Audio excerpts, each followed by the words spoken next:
4-year journey officially commences coming Thursday. Looking at the squad, there are a lot of theories about what you might do because you've got an Asian Cup on the horizon as well, Bangladesh and Palestine, that's heralded opponents. And it feels like you've gone to further continuity. 19 members of the squad that were present last window back in this one. What was your rationale when you were building this squad?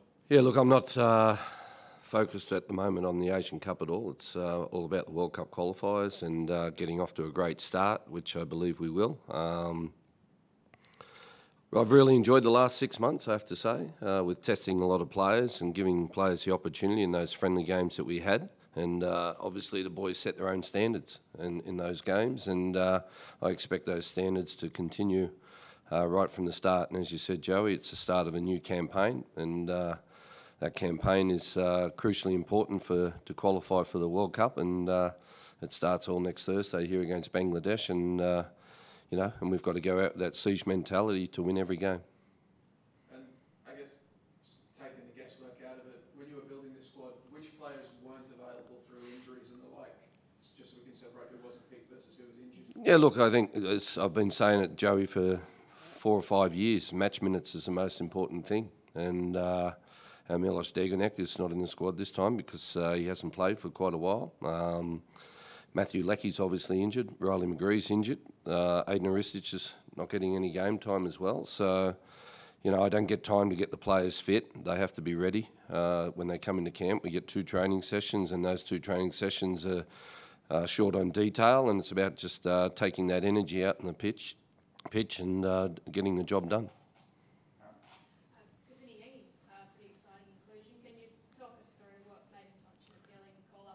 Yeah, look, I think if you notice the squad there, I've got 4 number 9s. I've gone for more extra strikers for these 2 games in different style as well. Yengi's doing exceptionally well at Portsmouth. He's obviously moved over in the off-season, but he gives us something completely different in size and speed. And, and I think that's important for these 2 games.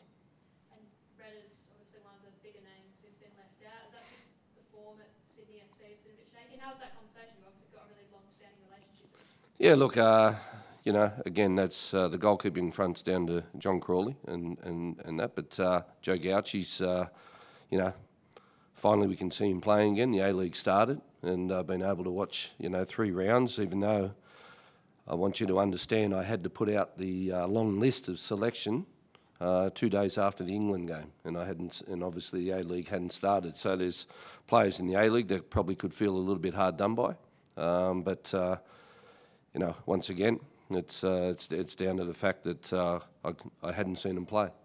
So Joe Gauchi has obviously had a very good season last season. Probably those 4 A-League boys that you're looking at had good seasons last season. Obviously, they've only just started this season, and Joe Gauchi's an up-and-coming goalkeeper and is doing well. Speaking of those international friendlies against England and New Zealand, how much are those games going to inform your strategy going into the qualifiers?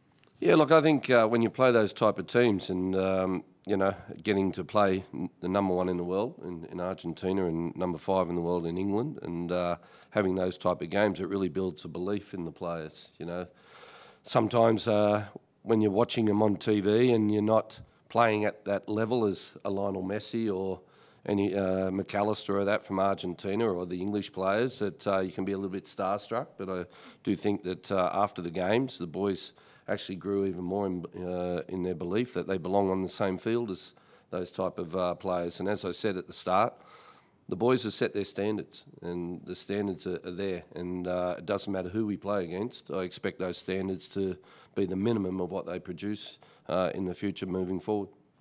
And just onto that game against Palestine later this month, how involved were you in the conversations over location, considering what's going on in the Middle East? No, that was a conversation obviously with the FA and the AFC and Palestine because it's their home game. We have complete trust and faith in the FA's been working closely with the government. And Kuwait I've been to many times, and as I said, it's horrific with what's going on at the moment over in Israel and Palestine. But my focus is first and foremost on Bangladesh before we get across to Q8 for that game.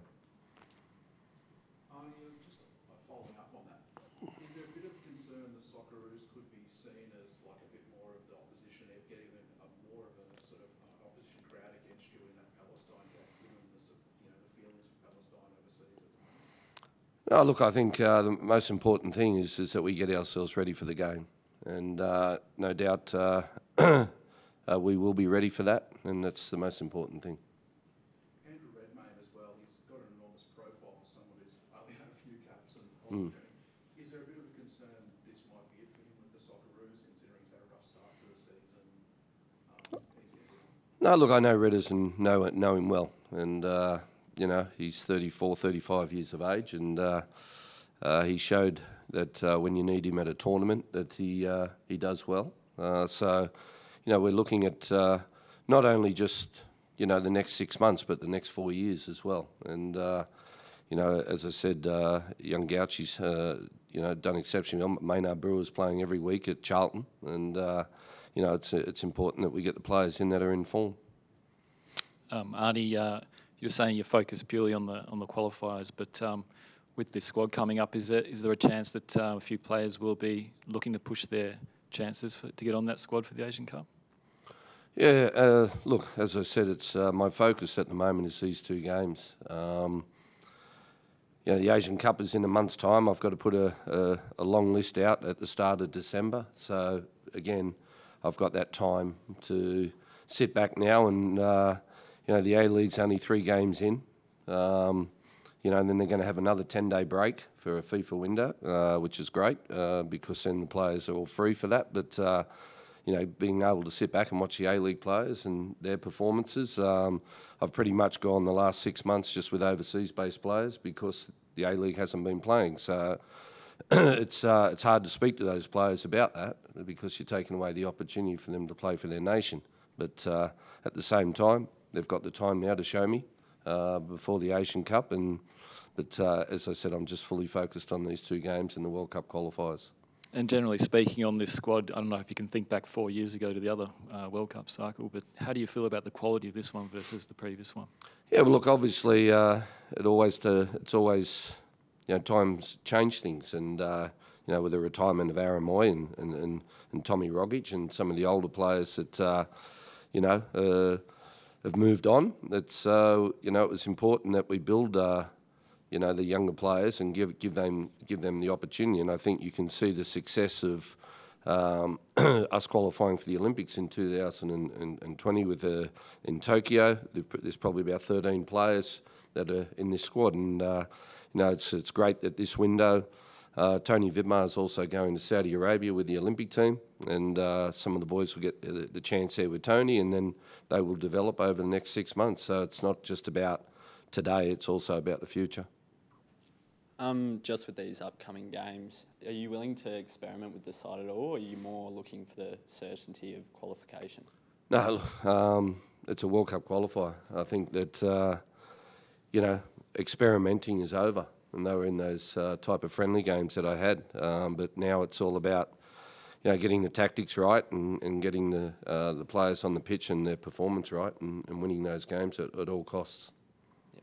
And just quickly, are you aware of any desire for, I know like the Matildas get to play at the Olympics and go for gold. Do you reckon any of the men's players ever feel a bit of envy that that there's the age limit?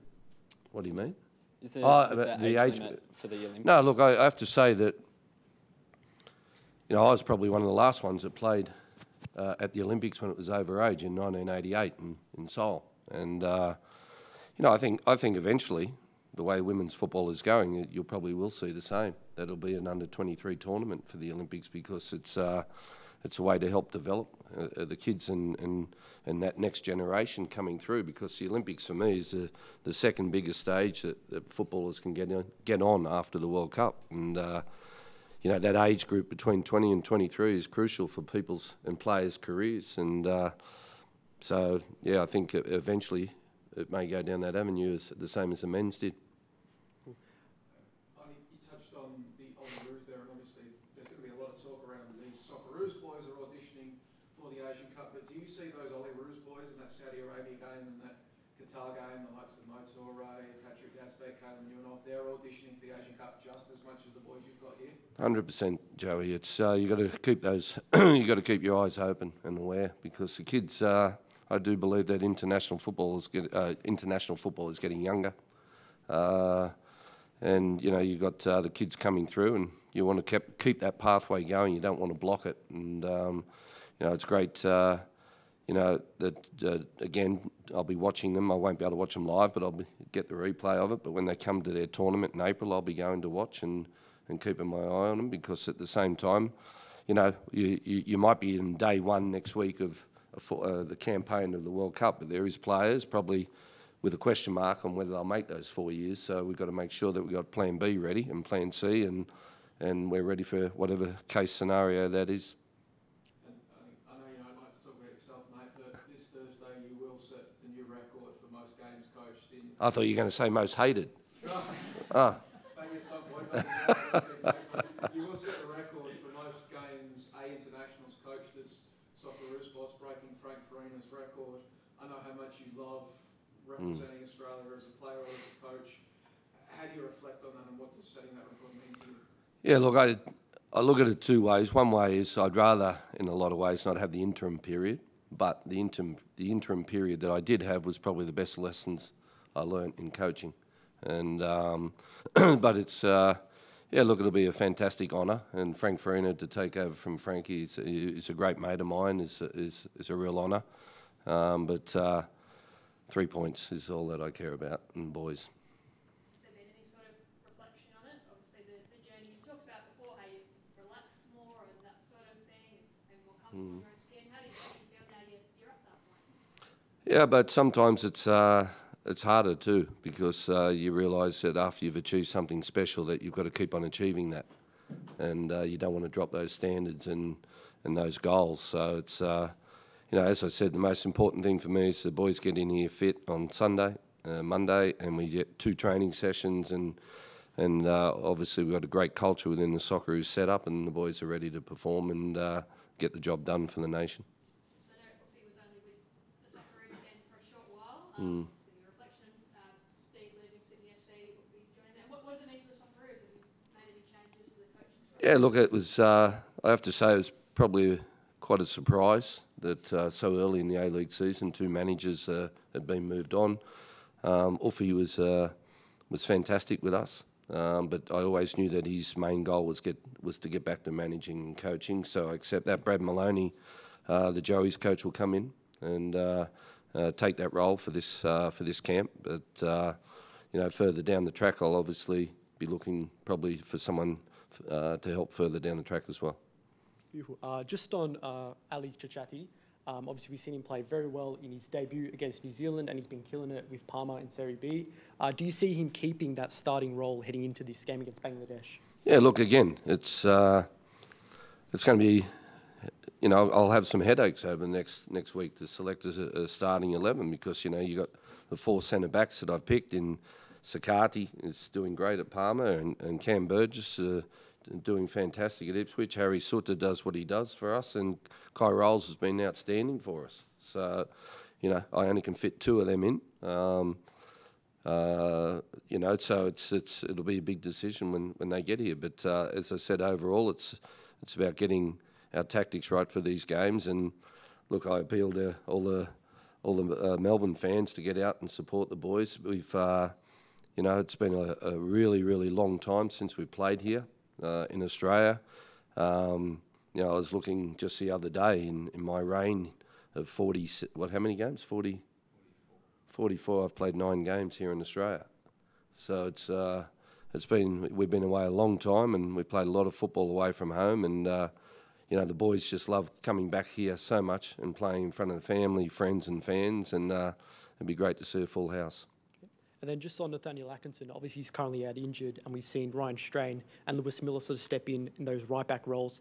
Do you see a potential path over him sort of fit his way into the team, yeah, obviously heading into the Asian Cup? Or are you talking about Nathaniel? Or Nathaniel Atkinson, yeah. Yeah, no, look, he's proven and shown what he can do for us. And, you know, he's obviously injured at Hearts, and again, the most important thing is he gets fit, he gets back on the field and gets match minutes and performs well, and we know what he can do. You mentioned international football is getting younger, but we're seeing Bruno Fornaroli scoring Yeah. at the start of the season. Is he still in the calculations? Is there still a path for he could help you in the Asian Cup or even Yeah. he can be on top? No one is ruled out. As I said, if maybe if Bruno had ended last season the way he started it, then I probably would have watched even closer. But he's had a fantastic start to the season, and under Popper he's doing a great job, and so is Daniel Arzani. But he didn't finish the season that way at MacArthur, and as I said, it's with that long off season, it hurts the players, but it hurts those 3 windows: September, October, November.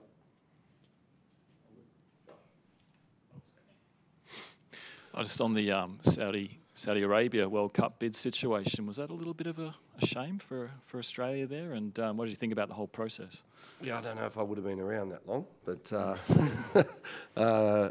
look, I think we showed what we can, how good we can host events here in Australia with the Women's World Cup, and I think that FIFA would have been looking closely at that because we did a fantastic job of hosting, and of course it would have been a fantastic occasion for the men's game as well if that occurred. But I think the Saudis might have had a bit more money.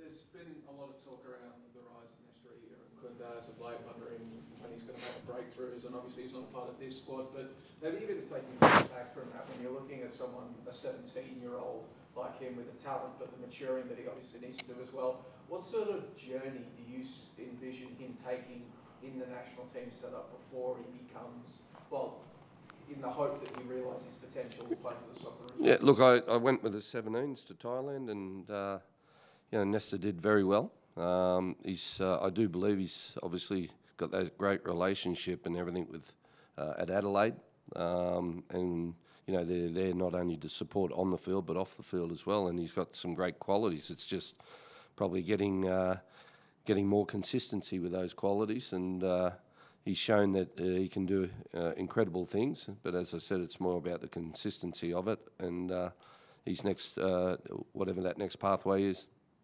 We saw yesterday collective bargaining agreement reached for the Socceroos and Matildas the next 4 years. I think the last one actually we're on an interim one, so you don't have to worry about that for the next 4 years. I mean, your reflections on that, and I guess also do you maybe wish you had some of those business flights and business class flights and folks when you were a player? Nah, look, it's it's very player centric these days, and